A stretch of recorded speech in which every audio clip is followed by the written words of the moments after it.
All right, everybody, welcome to another deep dive. Yeah, today we are talking about We are going deep. a really big one. We're going deep into The Emperor's New Mind By Roger Penrose. by Roger Penrose. Yeah, so this book, It's a classic. it's a classic.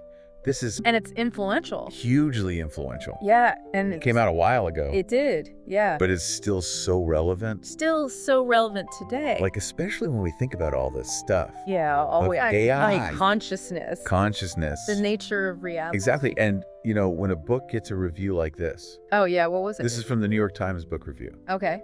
They said, when Mr. Penrose talks, scientists listen. Wow. That's pretty powerful. That's high praise. Yeah. So we're going to try to unpack some of this. Yeah. Some of these ideas for you today. It's going to be fun. Make it understandable. Yeah. Because That's it's really complex stuff. Oh, yeah. There's some heavy physics in here. Some heavy-duty physics. But don't worry. We're going to We'll be your guides. break it down. We'll break it down. Yeah. So, like, some of the things we'll talk about, we're going to talk about the mind-body problem. Yes. What is consciousness? Big one. How does it relate to our brains? We're Right. going to talk about strong AI. Oh, can computers think? Can computers think like us? Yeah. All that good stuff. But we got to start somewhere. Where are we starting? So let's start with this question. Okay. Can computers really think like us? That's the question, isn't it? The big one? It is. And Penrose, he dives right into this. Yeah. With the Turing test. Oh, yeah, the Turing test. It's a classic thought experiment. So for our listeners who maybe haven't heard of it, Right. what is the Turing test? Okay, so imagine you're having a conversation online. Okay. You don't know if you're talking to a real person or a super advanced computer program. Okay. If the program can fool you into thinking it's human, Mm. does that mean it can actually think?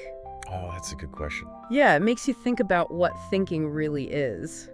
What does it even mean to think? Exactly. So Penrose, he's a little skeptical He is. of strong AI. What is strong AI? So strong AI is this idea that computers will eventually I be see. able to do everything Everything. a human mind can do. Like everything. Yeah, and there's a lot of folks out there who are They're very into this idea. big proponents. Yeah, and they compare the human brain to a computer. Oh, right. Like computers made of meat. Computers made of meat. That's Marvin Minsky. Oh, really? Yeah. That's a good one. But Penrose, he's not buying it. He's not buying it. No. He thinks there's something more There's got to be more. to human understanding, Yeah. to insight, Those aha moments. aha moments Yeah. that you can't just get from computation. It's more than just crunching numbers. Exactly. And this is where things get really interesting. Okay, I'm ready. Because to understand Penrose's argument, Yeah. we need to step into the world of quantum mechanics. Quantum mechanics. Dun, dun, dun, dun. Okay, I feel like quantum mechanics is one of those things It's famous for being, that everybody's heard of, yeah, but nobody really understands. mind-blowing, but kind of scary, Yeah, so for those of us who Yeah. didn't major in physics, right? can you give us a crash course? Okay, so think of quantum mechanics as like a Yeah. completely new way of understanding how the universe works Okay. at the most fundamental level. So not like the physics we learned in high school? No, not like Newton's laws of motion. Okay. It's a whole different ballgame. All right, so what makes it so different? Okay, so one of the craziest things is Yeah. this concept called superposition. Superposition. Imagine a tiny particle, like an electron. Okay. It can exist in multiple states at the same time. Wait, what? It's like it can be both here and there, spinning up and spinning down, At the same time? all at the same time. How is that even possible? I know it defies our everyday experience, but experiments have actually shown that this is how the quantum world works. So it's like these particles exist in a cloud of possibilities Yeah, like a cloud of possibilities. until we try to measure them. Exactly. And then what happens? When we try to measure them, they have to choose. Oh, they collapse. Yeah, they collapse the cloud. Okay. I think I'm starting to get a sense of It's weird, right? how strange this quantum world is. Yeah, But I gotta ask, yeah. why does any of this matter to us? Right, How does this connect to our brains, right. to the idea of thinking? That's the million-dollar question. Okay, so lay it on me. So Penrose proposes that our brains, particularly the way we experience consciousness, Mhm. might actually take advantage of these bizarre quantum effects. Hold on. So he's not just saying our brains are like No. tiny quantum computers. No, not at all. He's suggesting something even more radical. Much more radical. Okay, I'm intrigued. But before we go down that rabbit hole, Right. we need to talk about another piece of the puzzle. Okay, what's that? Entropy. Entropy. Yeah. Now, when I hear entropy, I think about What you think about? like a messy room. Laughs. That's a great analogy. Okay. Yeah. Okay. So a tidy room is very ordered. Okay. A messy room is disordered. Right. Entropy is a measure of that disorder. Okay, so more mess equals Entropy. more entropy. Got it. Yeah. But how does this relate to the universe? Okay, so the second law of thermodynamics, Oh boy, here we go. one of the fundamental laws of physics, Yeah. states that the total entropy of a closed system always increases over time. So the universe is constantly getting messier. Essentially, yes. Okay. It's on a one-way trip to becoming more and more messy. So you're telling me the universe is slowly but surely. It's not that simple, Okay. but it leads to some really mind-boggling questions. Like what? Like, how did the universe start in such a low entropy state? So it started tidy. It started very tidy. It's getting messier. Yeah. Okay. That's where the Big Bang comes in. Ugh, the Big Bang. The granddaddy of all cosmic events. All right, so we're talking about the origin of the universe now. We are. This is getting pretty epic.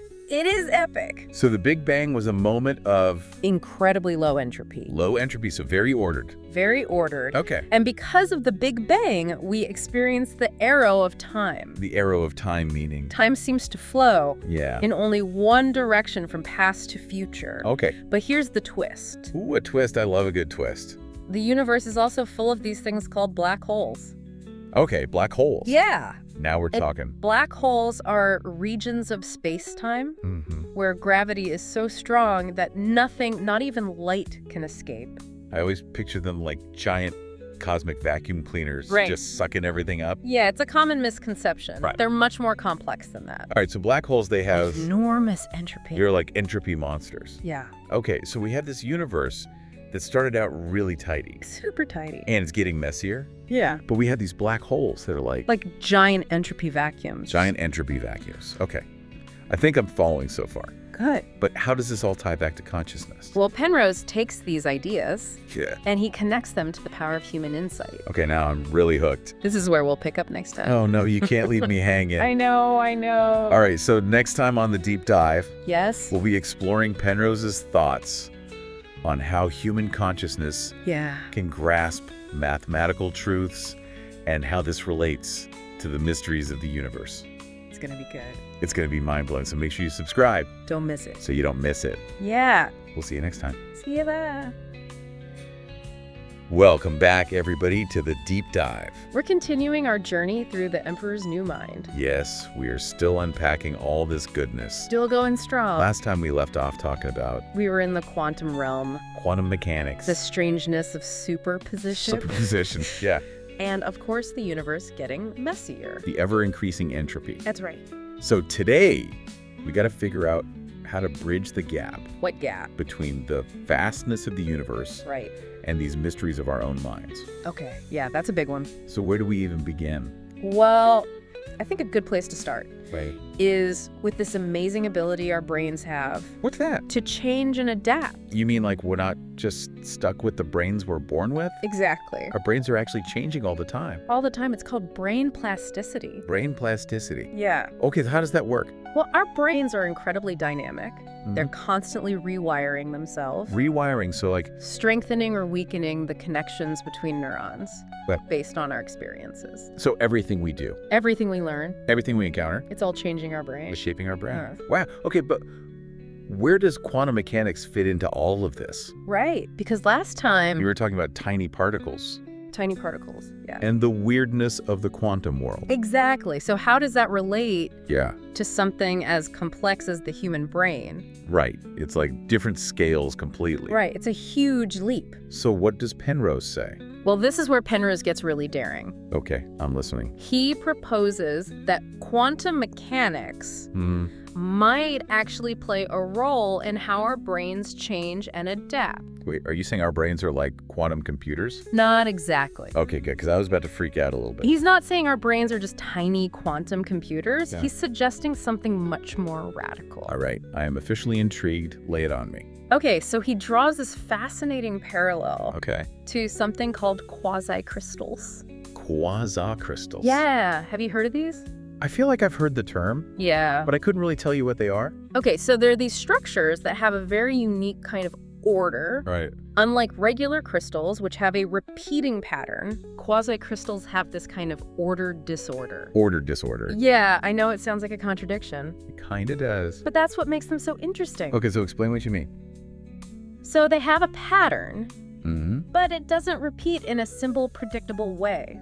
Okay, I think I'm sort of following. Good. So Penrose suggests that brain plasticity Okay. might involve a similar process, Okay. a kind of ordered disorder. So it's like our brains are Yeah. using quantum mechanics to be flexible. In a way, yes. So are you saying we have like quantum superpowers? Not quite. Okay. It's more like he's suggesting that the brain Yeah. might tap into the possibilities of quantum superposition. Oh, right. Superposition. Remember the idea that a particle can be in multiple states at once? Yeah. So maybe the brain uses this Yeah. to explore different neural pathways, different ways of connecting neurons. Okay. And then one pathway wins out and gets strengthened. So it's like our brains are constantly running these Yeah. quantum experiments, That's the idea. testing out different connections. Yeah, seeing which ones work best. Okay, but if quantum mechanics is usually about like the microscopic world, Right, tiny particles. how could it possibly influence something as complex as the brain? Right, that's a big question. Yeah. And to be honest, there's still so much we don't know. So is this more of a hypothesis right now? Yeah, it's a possibility. A really tantalizing one, It is. but still a hypothesis. Exactly. Okay, so how would scientists even begin to test this idea? Well, it's a huge challenge, I can imagine. but scientists are starting to explore these possibilities. Okay, They're developing new experimental techniques. that's exciting. It is. It's a really exciting frontier of science. I can't wait to see what they find. Me too. So this is one of the things I love about the Emperor's New Mind. What's that? It pushes us to think beyond the boundaries Yeah. of what we currently know. To imagine what might be possible. Exactly. And it reminds us that even though we've learned so much about the universe, there are still so many mysteries left to unravel. Oh, absolutely. Especially when it comes to our brains. Yeah, and the nature of consciousness. Well, speaking of mysteries, Yes. we haven't even touched upon one of the biggest mysteries of all. Which is? The origin of the universe Us. and those mind-boggling black holes The enigmatic black hole. that we've been hinting at. Right. So I guess that's where we're headed next. That's where we'll dive in next time. All right, so next time on the deep dive, Yes. we'll be exploring Penrose's insights, Into the universe's beginning. the incredible phenomenon of black holes, Yes. and how these cosmic wonders challenge our understanding of time. And reality itself. This is getting more mind-blowing by the minute. I know, right? I am so ready for this. Me too. So make sure you subscribe to the deep dive so you don't miss it. Don't miss out. We'll see you next time. You see that? All right, deep divers, welcome back. We're in the final stretch of our journey. That's right. We're wrapping up our deep dive into the Emperor's New Mind. It's been quite the adventure. Oh my goodness, it has, from the tiny world of quantum mechanics Yeah. to the vastness of the cosmos. A whole shebang. We've covered it all. We've explored some pretty wild concepts. You have superposition entropy. The idea that our brains might be harnessing quantum effects. And you know what? What? We saved the biggest The biggest. and perhaps most mysterious topic for last. Let's hear it. Black holes. Black holes, the ultimate enigma. Yes, those enigmatic black holes that we've been hinting at. Right. So let's dive in. Okay, so black holes are some of the most fascinating objects in the universe. Lovely. They're regions of space-time Okay. where gravity is so strong that nothing, not even light, can escape. I always pictured them like giant cosmic vacuum cleaners, That's a common picture. just sucking everything up. Right, but it's a little more complicated than that. Okay, so black holes play a crucial role in our understanding Yeah, of how the universe evolves. exactly. And we talked about the Big Bang, Right, the beginning of it all. that moment of incredibly low entropy. Yeah, where everything was packed together. Very ordered. Very, very ordered. So according to Penrose, Yeah. that initial state of the universe Right at the moment of the Big Bang, was incredibly special. incredibly special, incredibly ordered. It wasn't just some random chaotic explosion. No, there was something more to it. What do you mean by special? Well, think about it. This is the universe that gave rise to galaxies. Stars, planets. Life as we know it. So the laws of physics All the fundamental constants. seem perfectly fine-tuned to make all of that possible. Exactly, fine-tuned for life. Wow. And Penrose suggests that the initial conditions of the universe were Yeah. somehow constrained. Constrained. Yeah, governed by principles we don't yet fully understand. So it wasn't just pure luck that we ended up with this Yeah. incredible life-supporting universe. Penrose doesn't think so. There was something more to it. He believes there must have been some deeper principle at play. Something beyond our current understanding of physics. Okay, but where do these black holes fit into all of this? Right, so remember we said that black holes are like entropy monsters. Yeah, those entropy vacuum. They represent these regions of space-time Okay. where entropy is maximized. So they're like the ultimate end state In a way, yes. of matter and energy. At least according to classical physics. So we have this universe that started out in a state of really low entropy. Incredibly low. This very ordered beginning. A very special beginning. And it's evolving toward A state of increasing entropy. increasing entropy. With black holes playing a key role. Yeah, and this makes me think about the nature of time. Exactly. If the universe is ultimately heading toward Maximum entropy. maximum entropy, complete disorder, Right. what does that mean for time? Does time itself eventually lose all meaning? Whoa, that's a mind-blowing thought. It is, isn't it? Time ceasing to exist. It's a pretty wild idea. But I feel like Penrose wouldn't stop there. You know, Penrose, he takes it even further. Okay, so where does he go from there?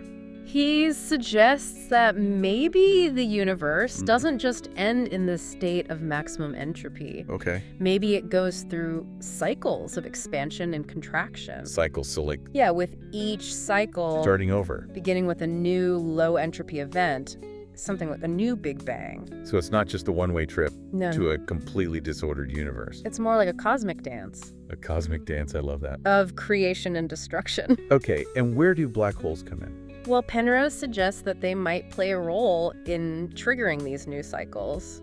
Wait, so black holes aren't just Yeah. cosmic graveyards? He thinks they might be cosmic nurseries, Wow. birthing new universes. So a black hole could lead to a new Big Bang. That's the idea. That's incredible. It's a mind-blowing possibility. It really is. And you know what I love about Penrose's thinking? What's that? He's not afraid to push the boundaries No, he's fearless. of what we think we know about the universe. Yeah. He's not afraid to speculate. Exactly. And even if some of his ideas are still speculative, Right. they offer such a powerful Yeah. and thought-provoking perspective on our place in the cosmos. Absolutely. Well, my brain is officially stretched to its limits Mine too. after this deep dive into the Emperor's New Mind. It's a book that really challenges you. It really does. It makes you think differently It changes your whole perspective. about the universe, our place in it, and the very nature of reality itself. It makes you realize how much we still don't know. And that's what the deep dive is all about. Keeping those minds curious. Keeping those minds curious. Exploring the unknown. Exploring the unknown. So to all of you listening out there, Yeah. thank you for joining us on this incredible journey It's been a pleasure. through the mind of Roger Penrose. And if you enjoyed this deep dive, Don't forget to subscribe to our channel for more mind-expanding adventures. we'll see you next time.